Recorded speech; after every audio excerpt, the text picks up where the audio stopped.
escalada do conflito no Oriente Médio preocupa líderes de todo o mundo e acende um alerta para o risco de uma guerra de proporções maiores na região. Para entender os desdobramentos e o impacto geopolítico desse momento tenso, a gente conversa agora com o analista internacional Vladimir Feijó, que é doutor em Direito Internacional e professor da Uniarnaldo. Professor Vladimir Feijó, bom dia. Obrigada pela presença aqui no Jornal da Itatiaia.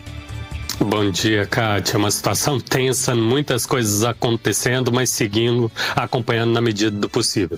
Professor, a gente acabou de ouvir o correspondente Michel Gavendo dizendo que aparentemente o Irã alterou a sua tática, de retaliação, agora com 5 ataques seguidos após os Estados Unidos terem entrado diretamente na guerra, atacando usinas nucleares iranianas. Eu gostaria que, professor, você avaliasse com a gente qual que é a real capacidade de reação do Irã a esse ataque dos Estados Unidos e inclusive, nesse contexto aí, o fechamento do Estreito de Hormuz, o impacto disso.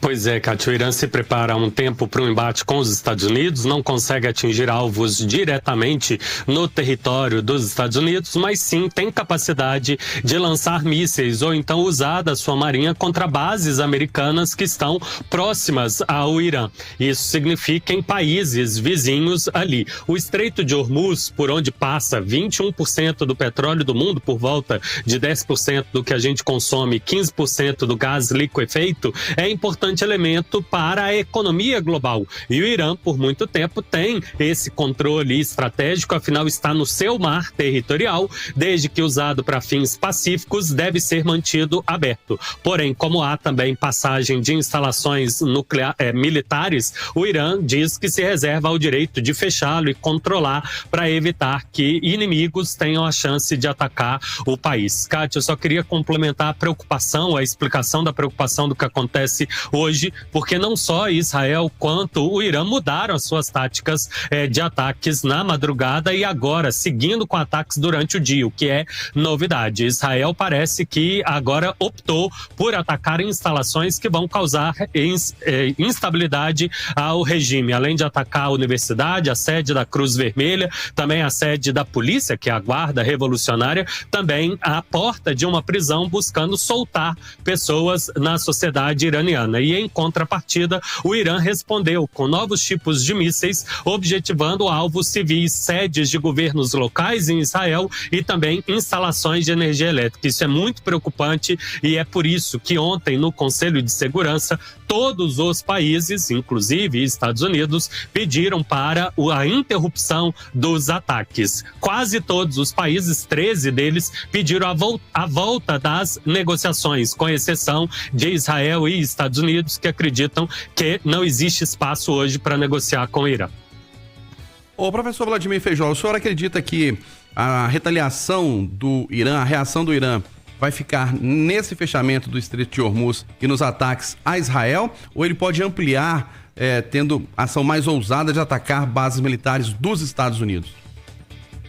Eustáquio, particularmente, eu não acredito que ele vai fechar o Estreito de Hormuz. Isso causa toda uma dificuldade geopolítica para ele, mas é possível que isso esteja aí dentro dos cálculos se houver manipulação, ou circulação de novas embarcações naquela região. Sobre os ataques direto a bases americanas, eu não acredito que o Irã faria isso, porque significaria um golpe de misericórdia, porque daria toda a justificativa, inclusive para mudar a opinião pública dentro dos Estados Unidos, para justificar o ataque direto ao Irã e não apenas aos ataques precisos e cirúrgicos como aconteceram nas instalações nucleares. Entretanto, existem grupos paramilitares e outros estados que juraram, se houver envolvimento dos Estados Unidos, atacar bases americanas. E, por muito tempo, se diz que eles são grupos financiados ou apoiados do Irã. Isso significa grupos no Iraque, grupos no Líbano, grupos no Iêmen.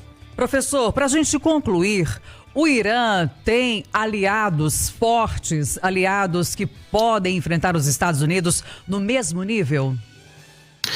Bem, em tese ele tem uma estratégia especial com a Rússia, ajudou a Rússia com drones a construir fábricas de drones nos últimos anos, tem parceria econômica e estratégica com a China e caso haja interesse da Rússia e da China de lutar contra os Estados Unidos junto do Irã, eles o fariam. Não acredito que isso seria feito em justificativa do conflito com Israel. Precisaria ter um engajamento em múltiplas frontes de envolvimento, estaríamos falando mesmo da Terceira Guerra Mundial, Kátia.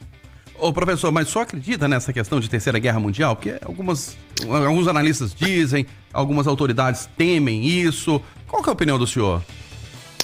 Eustáquio, uma guerra mundial é uma guerra que acontece em múltiplos palcos, em múltiplos continentes. Esse histórico de guerras por procuração, por existir interesse geopolítico dos países, já nos mostra acontecendo no centro da África, no norte da África, na Europa, agora no Oriente Médio. O risco entre Índia e Paquistão, também China e Coreia do Norte versus inimigos ou circunstâncias estratégicas a eles, pode fazer com que haja engajamento dos Estados Unidos e da OTAN nisso aí, faltando apenas aquela declaração formal de guerra entre esses dois grandes blocos, ou seja, o bloco centro-leste asiático versus o bloco do Atlântico Norte.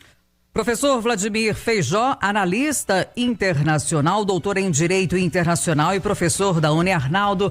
Obrigada pela entrevista aqui no Jornal da Itatiaia. Até a próxima oportunidade. Bom dia. Que bom que deu tempo de eu contribuir. Abraço, bom dia. Obrigada.